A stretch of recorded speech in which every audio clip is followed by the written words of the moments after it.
Fire taking literally a dramatic turn where the smoke is now billowing the opposite direction. The wind, the weather could be playing a role in really the fight against this fire and the difficulties with this fire, and that this is actually spreading very rapidly. We already said that the roof is collapsed, and that was about an hour ago. It was something that you're probably used to, but on the same hand, every fire is unique in some way. Is that correct? Yes, and this is a larger scale fire for us here in Charleston. We do all of this very developing. One thing before we do send it back is that the Red Cross is here. They have. This is John Van Wyck. John, talk me through just the afternoon, the evening, what you heard, what you saw, everything. I was inside watching TV and I smelled some electrical that was burning. We believe that's all the firefighters in the city. We've heard from two people, from Anna Saunders, just heartbreaking stories of loss. Yeah, one of the guys actually told us that when he got to the scene, he tried to get to the scene to go inside and rescue his dog. The firefighters wouldn't let him, and they... Comprehensive coverage right here on Eyewitness News for the next hour. Almost completely. We're back here with Captain Hodges, and so let's kind of talk about, where we are in terms of fighting this fire at this time. So we're still attempting to get water on the fire, as you can see. All right, Captain Hodges, I really appreciate you, talking to us live, and be safe out there with your firefighters. And so, this situation is continuing to evolve. Even still flames coming out of the top. Every fire crew in Charleston here tonight trying to fight these fires as the smoke just continues to go all through. It can be seen really all throughout the city. As I mentioned, 35 people were inside the building at the time, and many were smelling it at first and able to get out. A lot of folks saying that fire alarms were not going off when this happened, and that is, of course, something that we're continuing to follow and something we'll continue to press. Like that.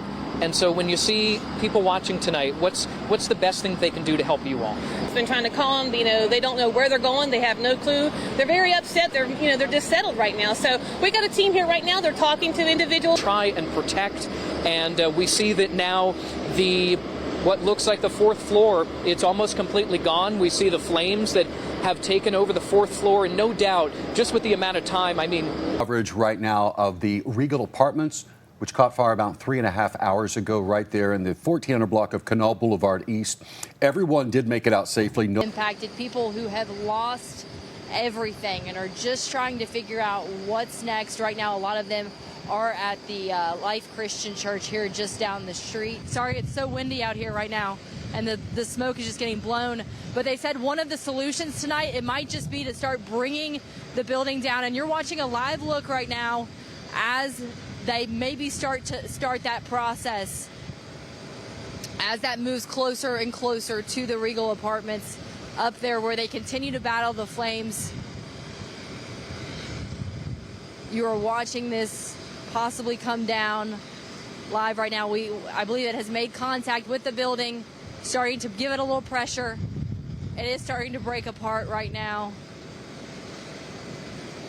Some of it is starting to come down, and this is supposed to help the firefighters really break down some of that material. We're told there's a lot of tar up top that is causing all of those flames. It is making this very, very difficult to be put out. And here we go. Here's some of the buildings starting to come down right now. We just watched these crews come through, and now we are watching the process of this building coming down. Right now, just kind of taking it piece by piece, it appears. I would assume this would kind of have to be a very careful, calculated process, especially given the fact that we're right here on the boulevard, that so many structures are close to it. But this is what we're looking at right now, the taking down of the building, and this is supposed to help firefighters. There goes another piece right there. This has just been that constant stream of water on it all afternoon and now into the evening. We had a little bit of rain. I'm hoping that helped a little bit, and now we have a construction crew here to hopefully bring some of this building down. Is taking place. The city engineer and the fire department did come to that conclusion that really one of the best ways to fight this fire is to tear the building from the outside, which is something that they really only have to do if they feel that there's just no other way to fight this fire. These are very talented firefighters. We heard that from the mayor. And this is, I mean, we can now very clearly see inside this building as it's continuing to burn. We believe that's what's left of the fourth floor, where no doubt, I mean, the ceiling had already collapsed. And the only way that they could really get inside this building was to break it from the outside with an excavator.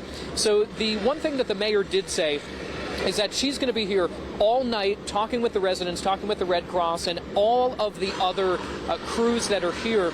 So we see that some of the fire lines that are on the ground are making some progress in hitting the fire from the front. Of course, we still see that, you know, the left corner of the building is still on fire. We see that third opening on the right where they had to tear down that wall of the building. We also see flames there too. It was a long time ago now, already probably an hour and a half ago, that they pulled firefighters out of the building. They deemed that it was too dangerous, and they had to do what's called an exterior-only job, and that's what's been happening ever since. I see, again, about 5 to 6 fire lines that are fighting this just from the front and the side, and so we've had many people, both in the firefighters, the Red Cross, emergency managers, and the emergency management team, telling us that this is just one of the biggest fires that they've had to deal with in a while, and that's what they're continuing to do. Walking into the church where the Red Cross is set up, they did have to shut off electricity, they shut off gas, all utilities to a portion of this block, and that's just for safety measures. And then some of the other buildings were also affected as well. So walking in, they're just there by candlelight, and they're comforting each other, and they're working again. We see that excavator is once again moving toward the building, what looks like the stairwell between the second, third, maybe third and fourth floor. We see the excavator is again moving up, and they're going to make that decision on where next they need to tear down the building. And residents inside that church, I just want to go back to that thought where residents are just, they're in shock. They're saddened, and they're some people just moved in 2 weeks ago, and now they're watching it literally crumble before their eyes in smoke and flames. And now this excavator is working to bring down more of the building. And we see it looks like they're now going to focus on the third floor of the building.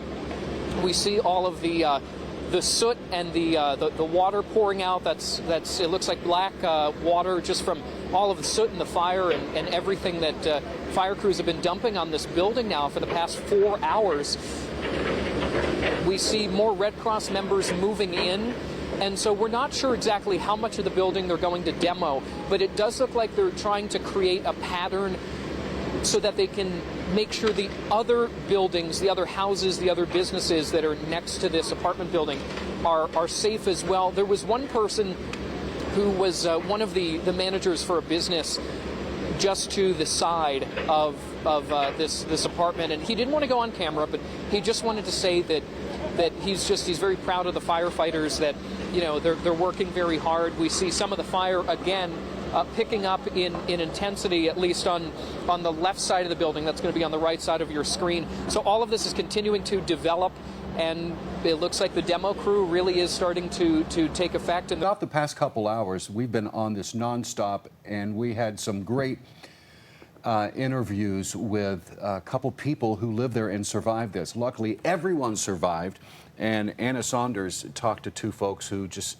are so grateful, and they're so glad that they're in this community because they know that people in this area really come together in times of need just like this, Brandon. We've seen the emotion, too. I mean, the emotion of all this. I mean, this is just so shocking. I mean, it just happened about 3 hours ago, and folks are still trying to process everything that's going on. And now, I mean, I can't imagine what's going through their minds now. The 35 residents that have been displaced tonight, seeing an excavator tear down their building.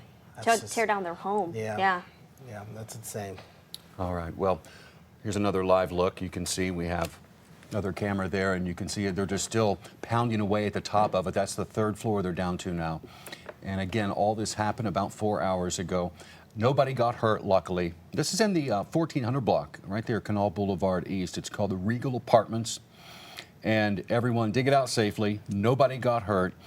Canal Boulevard, though, we want to pass along, shut down right there between Ruffner Avenue and Bradford Street.